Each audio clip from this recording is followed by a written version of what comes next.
PT Transcol Pacific Tbk melantai di Bursa Efek Indonesia sejak 6 Juli 2018.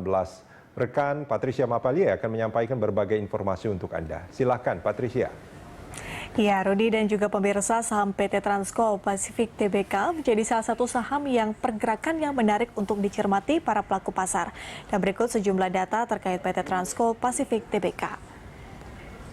Ya, kita lihat datanya bahwa PT Transcol Pacific Tbk melantai di Bursa Efek Indonesia dengan kode saham TJPI atau TCPI maksud kami dengan 6 Juli 2018 pertama kali melantai di Bursa Efek Indonesia di papan pengembangan di sektor energi dengan subsektor minyak, gas, dan batu bara, di industri batu bara dan juga subindustri distribusi batu bara.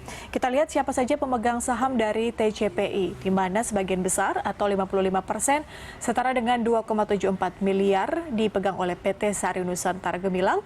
Sementara itu 1,25 miliar atau setara dengan 25% dipegang oleh PT Karya Permata Insani dan sisanya 20% atau setara dengan 1 miliar dipegang oleh masyarakat.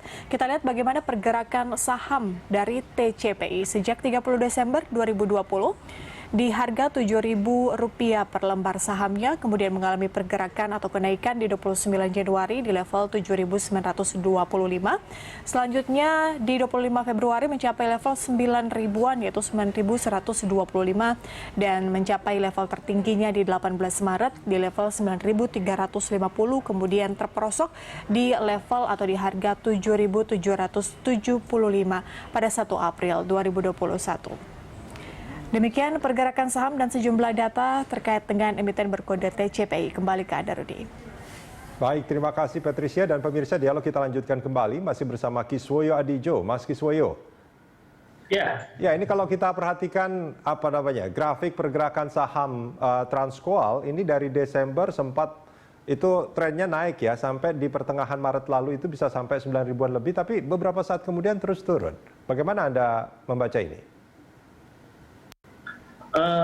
Jadi memang kalau kita lihat grafik harga saham ini kan jadi memang ada sentimen positif dan kadang-kadang dari fundamental ikut mempengaruhi, tapi kadang-kadang tidak sepenuhnya 100%. Jadi kadang-kadang jangan lupa mereka ada namanya bid offer, artinya ada penawaran dan permintaan. Ketika lebih banyak orang yang membeli, otomatis harga akan bergerak naik. Ketika mulai ada orang yang profit taking, itu pasti harga akan turun dulu. Jadi ini hal yang wajar kalau misalnya sudah naik cukup tinggi, lalu ada profit taking dulu, itu menurut saya itu hal yang wajar. Jadi mereka jadi bukan karena alasan fundamental ya?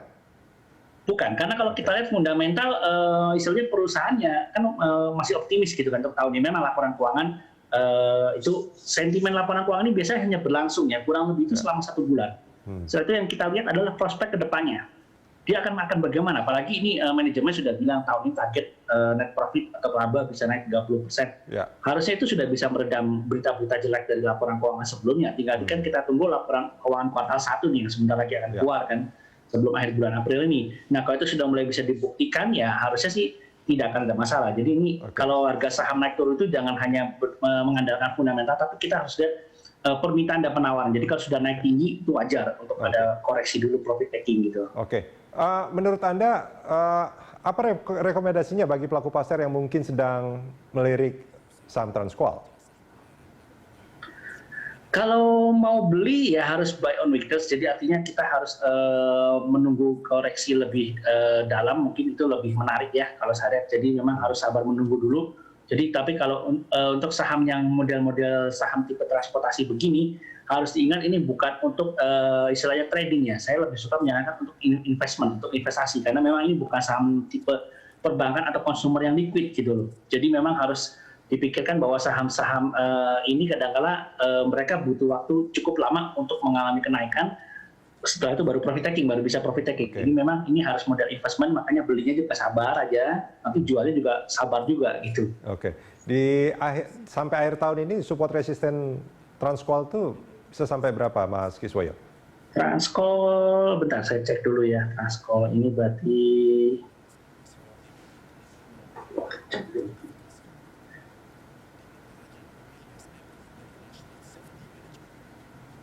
kalau saya lihat untuk sampai akhir tahun ya, sampai akhir tahun ini sih sebetulnya dia bisa sampai bikin high baru bisa ya di 9.500 bisa. Terus kalau lihat supportnya saat ini kita lihat ada di level sekitar 7.000 ya. 7.000 itu bisa jadi support kuat. Oke. Dan resisten terdekatnya sebelum menuju 9.500 itu ada di level sekitar 8.500. Baik. Baru setelah itu ke arah 9.000 dan 9.500. Begitu. Baik. Mas Kiswoyo, terima kasih banyak sudah bersama kami di Corporate Action. Oke, thank you.